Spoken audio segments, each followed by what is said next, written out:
పుష్ప 1 లో ఒక డైలాగ్ ఉంది కదా సామె, పుష్ప అంటే ఫ్లవర్ అనుకుంటారా ఫైర్ అని. కానీ పుష్ప 1 లోనే పుష్ప అంటే ఫ్లవర్ అనుకుంటారా వైల్డ్ ఫైర్ అనే డైలాగు దాంట్లో పెట్టింటే బాగుండు సామె. ఇప్పుడు పుష్ప 2 లో ఇది వైల్డ్ ఫ్లవర్ కాదు సామె. అదే ఈ పుష్ప 2 అంటే ఫ్లవరే సామె.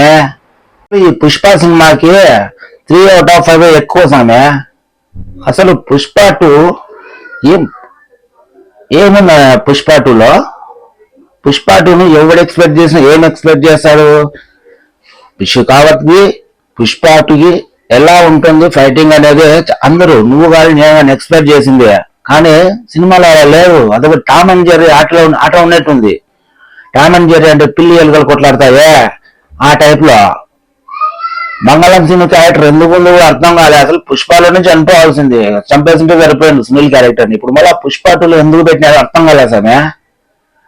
అనసూయ ఎందుకుందో, జగపూతి బాబు గారు లాంటి ఆర్టిస్ట్ కేవలం పుష్ప 3 కోసం ఇప్పుడు చూపించడం తప్పితే జగపతి బాబు సినిమాలో పొడిసింది ఏం లేదు సామె. శ్రీవల్లి వాళ్ళిద్దరి మధ్యలో రొమాన్స్ అంటారు, రొమాన్స్ కూడా కాదు. శ్రీవల్లి క్యారెక్టర్ కూడా నాకైతే నచ్చలేదు సామె. సినిమా బాగుంది, క్యారెక్టర్ బాగుంది, కానీ ఈ సినిమాలో అంతగా లేదనమాట. Srivalli character, Keshava character highlight. Overall గా అల్లు అర్జున్ లేకపోతే ఈ సినిమాలో ఏం లేదు సామె. ఎలివేషన్స్ తక్కువే ఉన్నాయి, ఫైట్స్ తక్కువే ఉన్నాయి, పాటలు బాగున్నాయి. మన అల్లు అర్జున్ అయితే ఇంకొకసారి నేషనల్ అవార్డు పెర్ఫార్మెన్స్ చేశాడు సామె. Allu Arjun action super. Pushpa 2 trailer చూసిన తర్వాత నేను 1500 కోట్లు పక్కా వస్తుందని నా ఫ్రెండ్స్ అందరికీ చెప్పినా సామె. కానీ ఇప్పుడు పుష్ప 2 సినిమా చూసిన తర్వాత 600-700 రావచ్చు అని నా పర్సనల్ ఉద్దేశం. ఒకవేళ మీరు పుష్ప 2 సినిమా చూసింటే మీ అభిప్రాయం కింద కామెంట్ చేయండి సామె.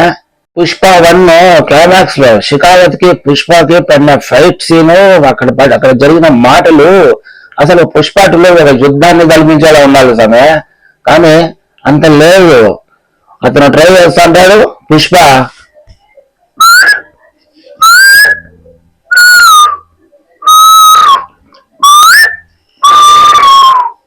ఇది ఒక్కటే ఉంది దాంట్లో. అతను ట్రై చేయడం, పుష్ప బ్రేక్ చేయడం, అది కూడా 2 సార్లు. వాస్తవం టామ్ అండ్ జెర్రీలా ఉంటుంది సినిమా. అంటే వాళ్ళిద్దరి పర్ఫార్మెన్స్, వాళ్ళిద్దరి క్యారెక్టరైజేషన్ టామ్ అండ్ జెర్రీ లాగే ఉంది వాళ్ళిద్దరిది. నేనేం చేయమంటావు చెప్పండి? దాంట్లో ఉండేది కదా నేను చెప్తా అన్నాను. నేనైతే 5కు 3 ఇస్తాను సామె. 3 అంటే సూపర్ హిట్. మళ్ళా అల్లు అర్జున్ లాగా సినిమాలో ఏం పెద్ద లేదు సామె. క్లైమాక్స్ లాస్ట్ అరగంట మాత్రం మనం సీట్లో కట్టుకొని కూర్చుంటాం.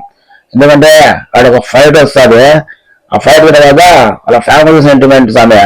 ఆ సెంటిమెంట్ చూసి నాకే కళ్ళల్లో నీళ్ళు వచ్చినాయి సామె. అది మాత్రం చాలా హైలైట్ గా తీసినారు సామె. ఫైనల్ గా ఏం చెప్తానంటే సామె, పుష్ప 2 అంటే పుష్ప 1 100 రెట్లు బాగుంది సామె. పుష్ప 2లో మనకు కావాల్సింది దొరకదేమో అని నాకు అనిపిస్తుంది అది. ఎందుకంటే స్మగ్లింగ్ లేదు. స్మగ్లింగ్ ఉండేనే కదా పుష్ప అయ్యేది. ఏంటో సినిమా ఎక్కడెక్కడికో పోతాది. స్మగ్లింగ్ కదా ఉండాలి పుష్ప 2 అంటే. కానీ అది లేదు. అందుకే సినిమా నేను అనుకున్నంత రేంజ్ లో అయితే లేదు. మీరు కూడా ఖచ్చితంగా సినిమా థియేటర్కి వెళ్ళి ఎంజాయ్ చేయండి. ఎందుకంటే అల్లు అర్జున్ క్యారెక్టర్ ఎట్లుంది. అల్లు అర్జున్ ఇంకోసారి నేషనల్ అవార్డు పర్ఫార్మెన్స్ చేసినారు సామె. అల్లు అర్జున్ కోసం కూడా మనం సినిమాకి వెళ్ళి చూడాల్సిందే. మళ్ళా లాస్ట్ లో పుష్ప 3 అనే ఒక టైటిల్ పడింది సామె. నాకు తెలిసి పుష్ప 3 అవసరం లేదో అనిపిస్తాను సామె. గంధం చెక్కలు ఉంటేనే పుష్ప సామె. గంధం చెక్కలు లేకుండా ఏంటి నువ్వు వేసుకుంటే అది పుష్ప ఎట్ అవుతాడు సామె.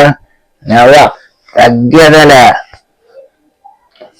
సినిమా చూసింటే మీరు మీ అభిప్రాయాన్ని మాత్రం కామెంట్ చేయండి సామె. నా రివ్యూ మాత్రం జెన్యున్ గా ఉంది.